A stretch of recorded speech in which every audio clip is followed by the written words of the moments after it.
No, I hadn't forgotten what to say. Silence is a very powerful tool. It really lets us know how far we have not come and how far we need to go. I would have done this longer if I had a longer talk, but I wasn't going to push it too far. What you realize as I'm sitting here, or standing here, I think I'm sitting, our ego mind starts to take over. Like, what's he doing? Like, okay, what's the point here? Okay, not seen this guy talk before, how come he's not saying anything? And what's he doing?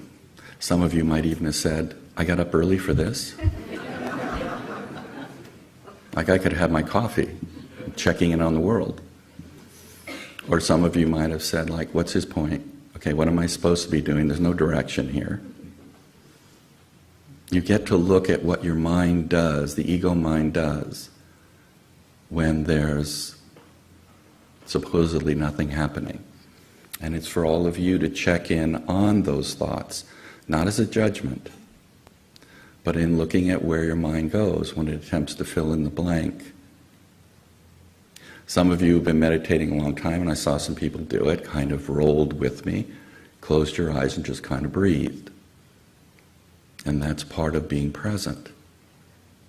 But what's interesting, again, is to check in as much as possible with what is it, and where does our mind go that takes us away from sitting in that silence that is truly the presence of authentic self. So I'll define a few terms so I don't get, because these can get really muddled. Using mind and self, it's like which one? So I'm going to talk first, define the ego mind. That's the one you were all sitting with that stream of conscious that doesn't like to just sit quietly. That defines you, guards you, protects you, allows you to feel a sense of survival and be able to walk around the world with some sense of not being destroyed. The intellect, which is also sometimes referred to the mind, the intellect is that place that rationalizes, judges, assesses, checks out, and babbles on about what we need to do in this world, again, to survive and maintain a sense of self in the onslaught of the other egos walking around out there. Then there is the mind. And when I say mind, and these are my terms, my definitions, probably some of you hold the same, and if you don't, it's fine. The mind is the place where we drop into consciousness, presence, a sense of being, a sense of centeredness, without really thought, without really a sense of judgment, without a sense of rationalization, even without a sense of self. The self, which I realized when I gave Colleen my topic, I went finding the self. Misspoke. Actually, we want to lose the self. There are many people who say, well, you can't just walk around here without ego. No, that's correct. Now, if you had a Buddhist robe and shaved head and 30 years in a monastery, you could. But unfortunately, none of us have robes. And so we're here with personalities walking around in the world. And so we need a certain sense of ego. But as Dr. Rick, who is, as he and I call it, we're brothers from another mother, he used to be part of this congregation as well, or this center. And we ran the circle group together for, as was said, over 10 years, which always amazes me. That he loves anachronisms, and I do as well. So let's talk about ego again, and defining that part as edging God out. E-G-O. Edging God out. And we do it every day. To maintain ourselves in the world, we edge God out all the time. That's why spiritual practices are so necessary, to hold and maintain and reinvest in, because the world keeps wanting to yank us into that edging God out perspective. And so what I talk about dropping into authentic self, that for me is, as we're not enlightened, we are holding a sense of authentic self as real and present and clear and honest as we possibly can, and being in that center of truth. And so those are the terms I'm going to be talking about as I take you on a kind of journey of my own. It amazes me that September I'll actually have been gone from the center 2 years. And when I left the circle group, I said the reason I'm partially doing that is I need to head on my own journey. And one of those journeys in this last period has taken me to do a week-long silent Buddhist retreat on mindfulness, which was with 95 other people, literally walking mindfully around each other in incredible respect and not saying a word and not having eye contact, even when eating across from someone. It was huge for me because as a psychologist, I talk a lot. People who have come to see me know I don't just you to death. And eye contact is something I do a great deal of. I like looking and experiencing and checking energy out with people just because. And so to do that for a week was quite huge for me. And there's some things that came out of that that I wanted to share. The first part is, when we're talking about silence, is that the ego mind does not want you to do it. If you think you have chatter when you start to meditate, go let your ego know you're going to embrace nothingness for a week and not give it any of its due. It really doesn't like it. I was driving to the retreat, and up until 3 o'clock on the first day that we signed in, you could call up and get most of your money back and get out. Literally at 2:35, I was driving, and I somehow just kind of went like this and went, "You still have time. You can get out of this." And I went, "Yeah, I could get out of this, get like 90% of my money back, and I can go to the city and play." And that's because I was scared. Because when we let go of the ego mind, which is our definition, our name, our sense of who we were taught to be, not being, taught to be, who we project, and how we walk in the world for the most part in that intellect and ego mind, it gets terrified that you're heading into the quantum field of nothingness, or at least taking steps into that. You know, and as I said, none of us are wearing orange robes, so we're all in process of that, as I am as well. And then the other intellectual stuff came in of the rationalizations. You know you're going to be sleeping on an uncomfortable bed for a week. And I went, yeah, I could do that. It said, you understand you're going to be eating vegetarian for a week, which I'm not. And I went, ooh. So I stopped at my favorite hot dog place on the way that I used to go to in college, actually. It's still there. So it's kind of like people I've sent to rehab going on that last binge with drugs before they get to rehab. Or when you're going to, quote unquote, the fat farm and you have your big last meal before you get on the plane. So I went, okay, 2 hot dogs, 7 days. Okay, I can handle this. Because it'll probably be 2 days before I really start missing it. That gives me only 5 days more. And so I let that go, going, okay, look, you can do this. It's healthy. And then the last ego mind was really tough because I'm not 25 anymore. I'm very much into my own privacy. I'm an introvert. And it said, you understand you're going to have communal bathrooms in this. And I went, oh, not that. And then I said, look, stop. You're just scared. And so I drove there and started the retreat, which was quite profound. What happens with the ego mind, and I had some friends who had gone to retreats, and I said, so what's the deal? And they said, be careful of the landing. I said, what? What's a landing? I get that I'm driving there, but what's a landing? They said the ego mind will do everything it can to just inundate you with fear and upset and not want you to head into that. And I was like, okay, I understand when I meditate I have some of that, but this is like, really? I mean, I'm making a choice here. I've been around a while. This isn't my first rodeo. I'm like, I can do this. Well, the retreat started Monday late and into the evening. I think 8 o'clock Monday night, they said, okay, you are now going silent. It was like some kind of directive. Tuesday was brutal. I was shocked at how uncomfortable, frightened, and ready to leave I was.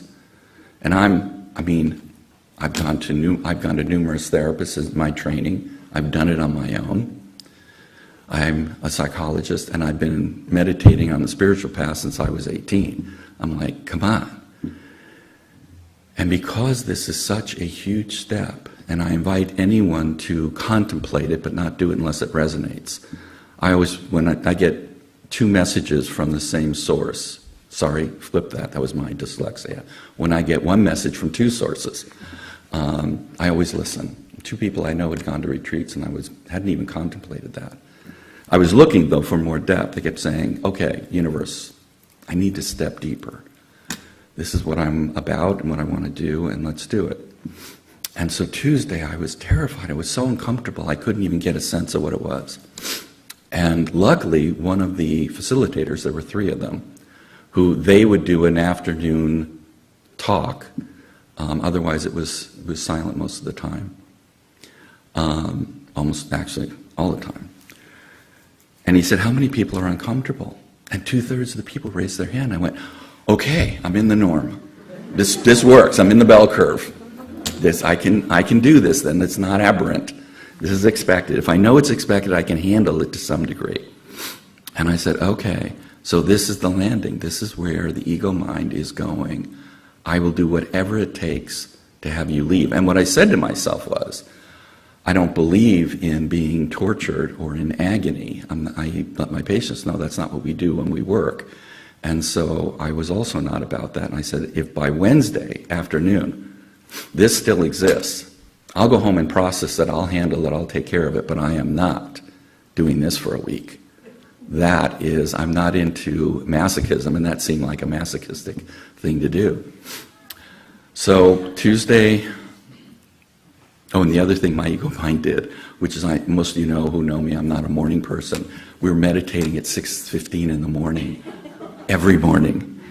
I was like, okay, I can do maybe 3 of those. Maybe, and I was shocked that I was up every morning and doing that and enjoying it. So Tuesday night I go to bed really uncomfortable. It's like where you can't quite feel comfortable in your own skin and you're feeling agitated and annoyed and like just discomfort. And I went to sleep and I just said, you have the option. It's actually what got me through graduate school. I always said, you can always leave. It's your choice. And so I did that as well. I said, you can leave in the morning if it's that bad.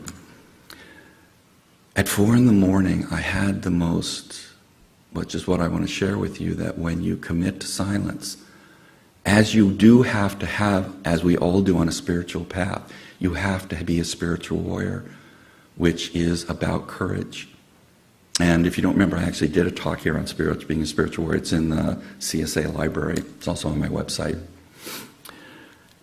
And so when you have the courage to let your ego mind know, no, you are not in control here. You are not ruling this. I will not define myself by the definitions of growing up, the caretakers who raised me, and the environment that taught me this is who I'm supposed to be. I'm dropping into self. And at 4 in the morning, I had this vision. It wasn't just an epiphany. Where, when you have one of those dreams or you watch a movie where they're having a dream and they're kind of like in this clouded, kind of heavenly thing where there's this mist everywhere and they're having this interaction. That's what happened. And it was as real as my standing in front of you today. And I have taught, in fact, still do, a great deal of concepts of judgment, shame, and guilt, which I think are the toxic 3, as I call them. In 7 Spiritual Laws of Success, Deepak Chopra says, I'm not always quoting it correctly, but try and go a minute without a judgment. We live in a society that is constantly about judging. And as you all have probably said to yourself, or someone has said to you, I say to my patients all the time, you're being really hard on you. That's when we throw the judgment, or more the shame and the guilt, on ourselves. And so they're concepts we deal with, and I've always said, understand where those come from, have a certain compassion for understanding you were brought up with that, and then invite a whole different presence of how you want to walk differently. And that's always worked, and it's very profound, until 4 a.m. on the second day of the retreat. And I was staring at personifications in the flesh, not really clear faces, but beings nonetheless, of judgment, guilt, and shame, as real as if I sat down on this step and looked at the 3 ladies in the front here. It was that real. And I had this sense, in the past, I have said, you know, I'm a fairly compassionate, empathetic guy, but I can't understand how the Dalai Lama can have compassion for the Chinese who have committed genocide on Tibetan monks. I said, I can't even grasp it, let alone intellectualize it. I get that he can do it. And in this moment, I had the deepest sense of authentic compassion about the fact that these 3 beings, guilt, shame, and judgment, had been taught to be exactly that they had never known different, that they knew not what a soul connection, a heartfelt connection or love was. All they knew was that survival was based on inflicting shame, judgment, and guilt, not only on others through me, which again, they're my projections, so it's my guilt that I will mostly put on ourselves, but judgment and shame on others, but also they inflicted it on me, which then makes us what? Adversaries. Aspects of your own self are enemies of yourself attached to the ego mind. And I'm standing there in front of them. And I can't even put into words, as we all know, that spiritual things are not something we can put into language. The deepest compassion where I was tearful and actually opened my arms up and said, I so forgive you for being exactly who you were brought up to be.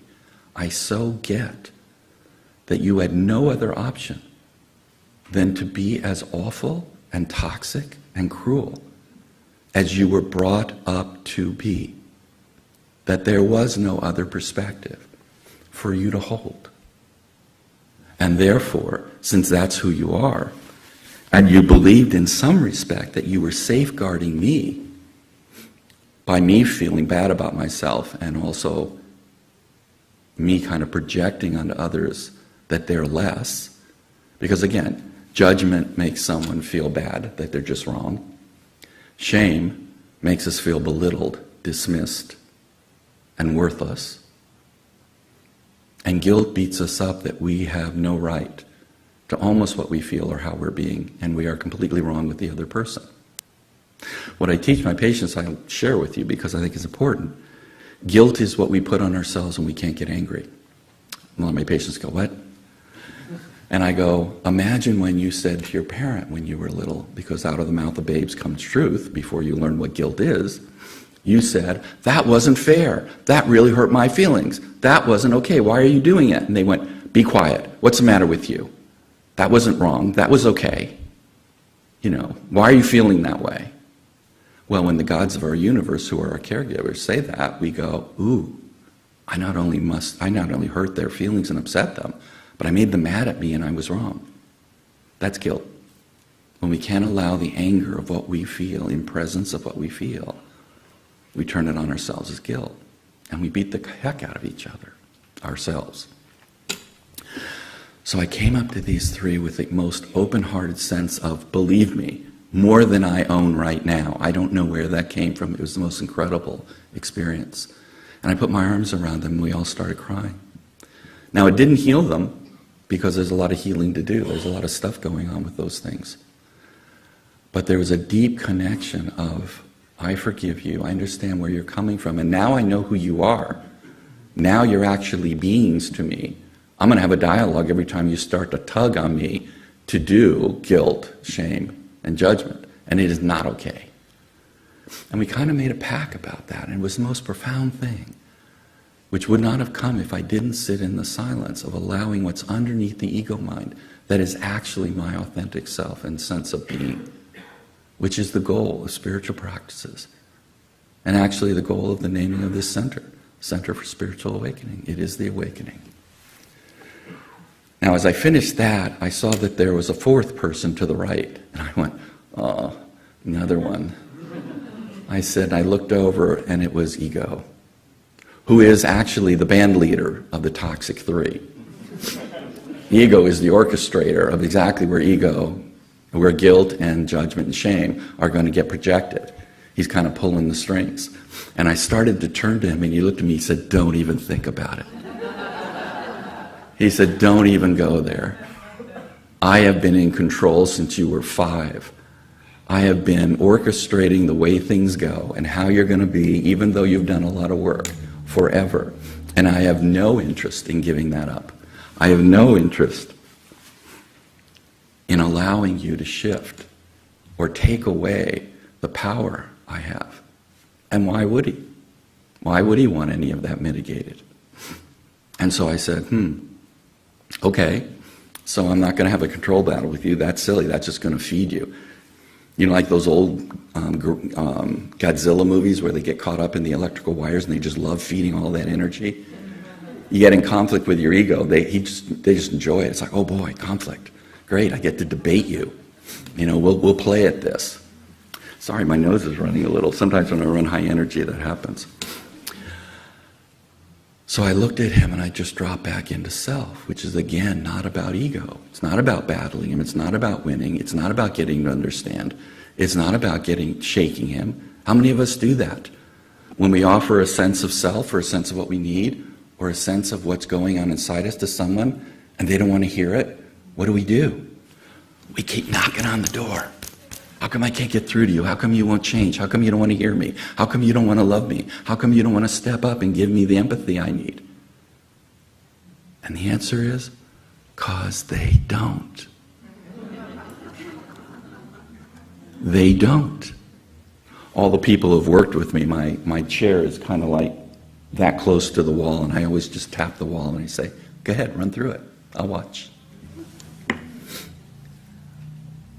When we're caught in ego and are about, from our childhood, demanding, orchestrating, and proving that we should be loved, cared for, connected to, appreciated, empathized with, we keep working really hard to get them to do that. Definition of insanity. Same thing over and over again, expecting different results. How many of you do that? With family members, with loved ones, with colleagues, with people who you just kind of run into. The deal is we do it all the time because we don't know we have a right to say, unacceptable. That you don't want to give me what I'm asking for is not acceptable. I have no more interest in this relationship. Because why would you? Why would you keep banging your head? And what happens? You keep banging your head on that wall. What happens? Guilt. I'm not doing it right. I'm upsetting them. I shouldn't do it this way. Emerson said, don't should on yourself. We do it all the time. Instead of going, they can't love you the way you want. They don't understand compassion and empathy. They're all about themselves. They just want you to give to them. And maybe you'll get lucky. Ever heard those statements before? It is the human condition of the ego, mind, and the intellect. They must, like our caregivers we grew up with, they were the gods of our universe. They must be altruistic, loving, and caring. They must want to give it to us. What am I doing wrong that they don't want to give it to me? Guilt. So, getting back, I dropped into my heart and I said to ego, I said, I get it. I get it. It's like I say this with my patients. You absolutely spoil your spouse. You absolutely take care of them. You do everything for them. All you do in life is to prove that your job is to make sure their life is better. Why would they want to give that up? Someone wants to adopt me on that basis, I'm basically in. I can be spoiled and, over-cared for. I'm in. That's cool. And I looked at ego and I said, I'm not fighting you. But I said, think about this. You are a part of me. And you are now an adversary and have always been with me. You are the essence of edging God out, and that's not my goal. It is not my path in life to edge God out. And I said, but here's something you really need to understand that we both experience, and I want you to get it. And he's looking at me with that kind of arrogant, yeah, okay, fine. And I said, but you are completely alone. You have no connection, no heartfeltness, no love from the toxic three over there, because all of you are into being really horrible. And you can't connect with me, which leaves you alone. And it is still a part of where I am alone and not connected, because the issue is they have all been raised to do what they do to befriend you in your survival. Their energy is still yours. In that energy, what you want is to have them redefine their jobs. Because they are a part of you. They are more of you. The part of you that is caught up in ego, in a sense of shame and judgment, in a sense of guilt, we don't have that energy available to us. It goes to them. And as I stood in front of them, I was like, oh my God, you guys have a lot of my energy. I get you and help me out, but I have no interest in this. And so ego said he'd think about it. We didn't hug. I started to go toward him. He said, don't hug me. I said, I understand. And when I woke up from all that, my heart was incredibly full. I was really sitting in a very different place of understanding of my work, and now the beings I get to work with, not just concepts. They are actual projections, personalities that are there in front of me. And it's something for all of us to think about. These aren't just concepts. These aspects of self alienate you from you, cause you not to be nice, cause you to realize and see parts of yourself. You go, oh, God, I thought I got rid of that. Oh, I can't believe how I talked to that person. I can't believe how I just withdrew from that person. I can't believe how I just put them down. I can't believe how jealousy might have shown up. I can't believe how I'm beating myself up. All of that exists. That is our work, if you choose to learn your lessons and walk your own path. And what was interesting was the rest of the week, I was engaged in huge amounts of work and feeling, but not painful. Just watching and attending to who I am in the ego mind as I'm also attempting to be quiet and engaged and deepen to that authentic self. And what is that? Because those of you who have heard me speak before, I like to keep it as pragmatic as possible.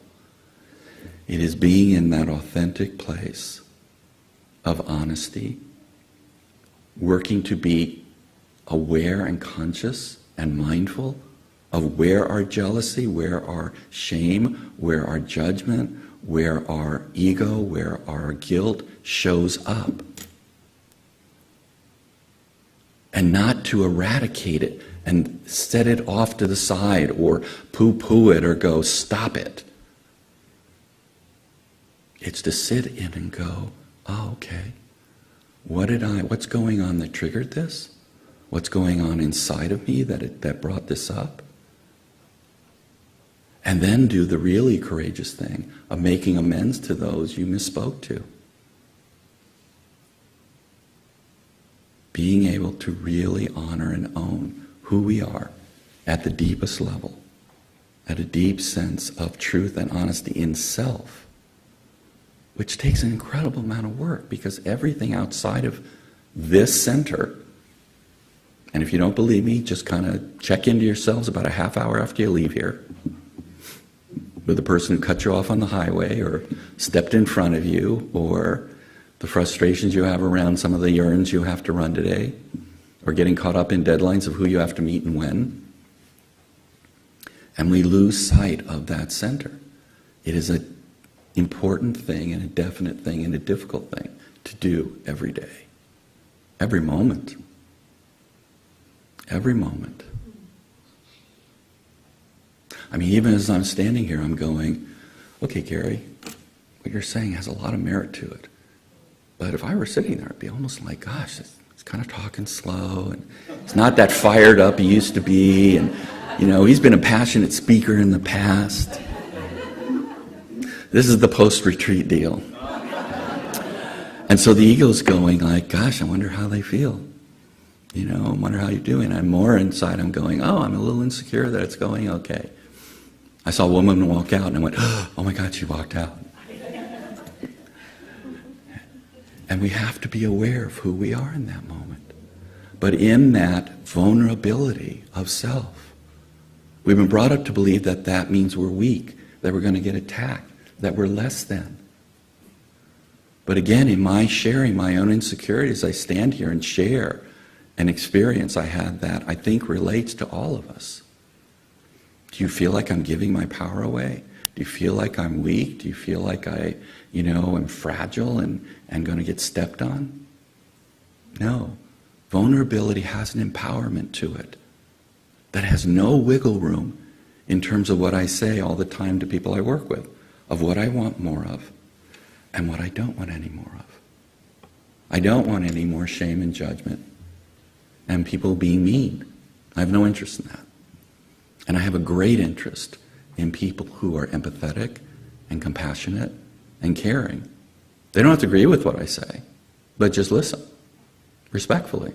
I have a great deal of interest in people like that. And we're brought up to believe that if we are gentler, vulnerable, clear in terms of our authentic self, we're going to get annihilated. Especially guys. We get brought up with that big time. It's really hard to allow ourselves to sit. And some of you who were in the circle group when I was there know that one of the things I talk about is when we're in the circle group, there's an energetic that goes on. And I'm going to be there today with Dr. Timothy. He's allowing me to sit with him on that. I say all the time, check the energy out in the group. There's no ego mind here. We're all sharing aspects of what was talked about today in the service to enhance and build on our own sense of self and our own sense of our path. And everybody's offering from a place of just offering. It's very cool.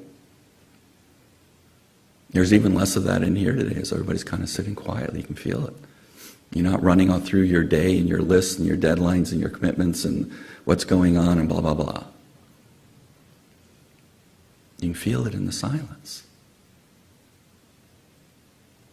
And I know for those of you who were here last week, Miranda was here, and she's wonderful. You felt that as well. It's where those people come from. It's like many people have come here to talk. Adishante was here last year. It's just that being present in that moment. And I don't have to yell or entertain or get your attention. Either my words resonate for you or they don't. And if they do, take them home. And hang with them. Be with them. Don't run from them. That guy term of get over it, that's ego mind. It wants you desperately to get over it. Because in getting over it, you don't sit inside. You put yourself aside and keep moving. People who don't meditate, well, they have to keep moving. They're what I call the human doings. They have to keep themselves distracted from self. Because when you start to go inward, the ego mind doesn't like it. And what does it bring up? It brings up your insecurities, or tells you you're doing it wrong, or like, what are you thinking? Or depression, the stuff you haven't looked at, sitting underneath. You have to have the courage to go after it. You have to have the courage to go after yourself. There is no greater work. There is no other work. The rest of it's just stuff for me. It's just stuff. And if you all are sitting in here, it's probably true for you guys. Because this is an unusual place.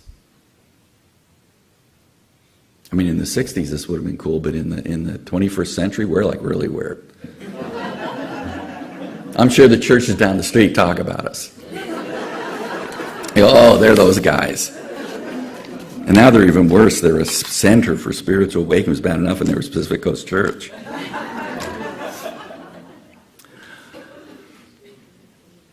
And people can talk about us from this place. It doesn't matter. It's where I say, I have no more interest in discussing. If someone wants to come after me, Hugh Lin did a talk here years ago. He's a Hawaiian psychologist. If you look up Ho'oponopono, I'm not going to spell it for you. He talks about everything is data. Everyone we experience on this path is there for only one purpose, data. To take in and look at our own stuff. To take in and look at what it is they're offering that triggers us like this. You know, that feeling of, oh. Instead of going after them, which is ego mind, you go, thank you. Really appreciate showing me what I still have to work on.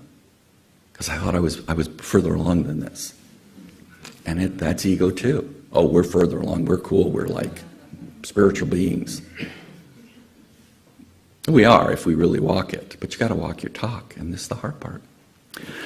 So I'm going to end with, I don't think she's here today, Reverend Sandy Leader is one of the people I absolutely love in this center. She's a reverend, and if you haven't run into her, she has a poetry book of spiritual poetry and pictures in the Mind Shop. I absolutely adore her. And I said to her a long time ago when she had some writings before she put her book out, I said, do you mind if I throw these into my computer so I have them? She says, no, it's okay. I was going to have her stand up if she was here, but she's not here. She wrote this years ago, and it speaks to exactly what I'm talking about, and then I'll stop. It says, look within and listen. Dive deep into your inner world, beyond outer experience, beyond thoughts, memories, emotions, sensations, and intentions, into the infinite stillness that lies at the core of everything that is. This is God. This is Spirit. This is the unifying power and presence that is our essence. To touch the truth of existence, we simply have to become quiet and allow our minds to come to rest. In this place of perfect peace, we can hear the Song of Songs, the universal pulsation that is God's desire for us to realize our divine divinity. We taste the sweet nectar of the self, and we are refreshed, renewed, and restored, body and soul. I think that pretty much says it. Sandy is someone who does walk her talk. And this is again about turning inward into the silence. And I encourage you all to keep on that path. Thank you.